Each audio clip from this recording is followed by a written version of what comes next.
Tower of silence भारतातील हे एक आश्चर्यकारक ठिकाण आहे जिथे पारसी लोक त्यांच्या प्रियजनांच्या मृत्यूनंतर त्यांचे मृतदेह निसर्गाच्या कुशीत सोडतात। ही प्रथा पारसी वंशात प्राचीन काळापासून चालत आलेली आहे। याला दखमा असे म्हणतात।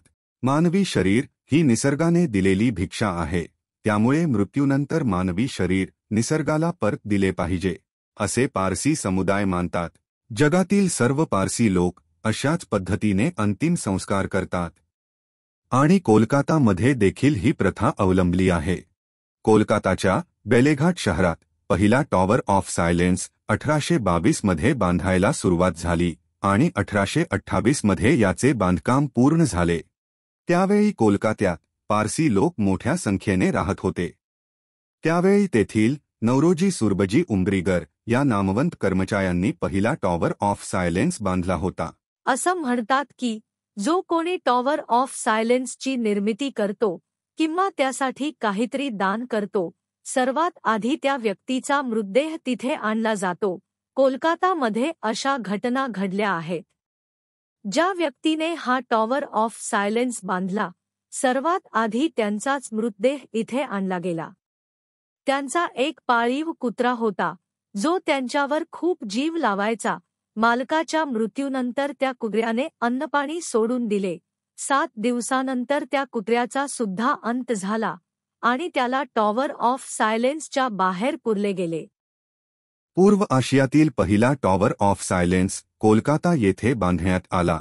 त्यावेळी कोलकाताला कलकत्ता म्हणून ओळखले जात होते।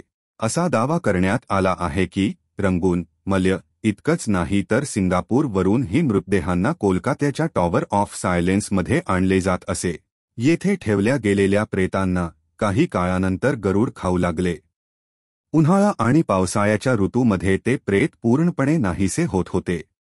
पारसी पुजारी म्हणतात, टॉवर ऑफ सायलेन्स फक्त गरुडासारख्या पक्ष्यांवर विसंबून राहत नाही, तर अशा प्रकारच्या अंतिम संस्कारामागे एक प्रमुख कारण आहे की माणसाने आयुष्यात शेवटचे निस्वार्थी कार्य करावे, या आशेने असे अंतिम संस्कार केले जातात।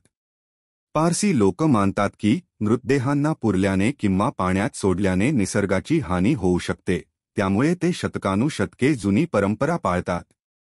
प्रत्येक मृतदेह प्रदूषित असतो, त्यामुळे पारसी वंशाचा मूळ उद्देश हा आहे की कोणत्याही मृत शरीराने ते ठिकाण प्रदूषित करू नये।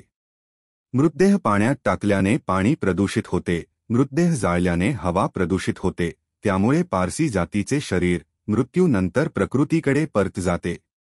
टॉवर ऑफ सायलेन्सची रचना अशा प्रकारे केली गेली आहे की ज्यामध्ये जास्त वजनाचे मृतदेह सर्वात वरच्या बाजूला, महिला आणि कमी वजनाचे प्रेत मध्यभागी आणि लहान मुलांचे प्रेत सर्वात खाली ठेवले जातात। प्रेतांना गरुडासारखे प्राणी खातात, तर उरलेली हाडे खड्ड्यात पडतात। दरवर्षी ते एकत्र करून त्यांची योग्य पद्धतीने विल्हेवाट लावली जाते। एकेकाळी कोलकात्यात अनेक पारसी जमाती वास्तव्यास होत्या, परंतु आता फक्त इथे 370 पारसी वांशिक गट आहेत, ज्यामध्ये 220 लोक 60 पेक्षा जास्त वयाचे आहेत तर 31 लोक 20 पेक्षा कमी वयाची आहेत। त्यामुळे कोलकात्याच्या टॉवर ऑफ सायलेन्समध्ये फार कमी मृतदेह आढळतात। परंतु आता परिस्थितीप्रमाणे काळ बदलत आहे। आता गिधाडासारखे पक्षी सुद्धा नामशेष होताना पाहायला मिळत आहे आणि अशातच टॉवर ऑफ सायलेन्सच्या भोवताली लोकांचे निवासाचे प्रमाण वाढले आहे।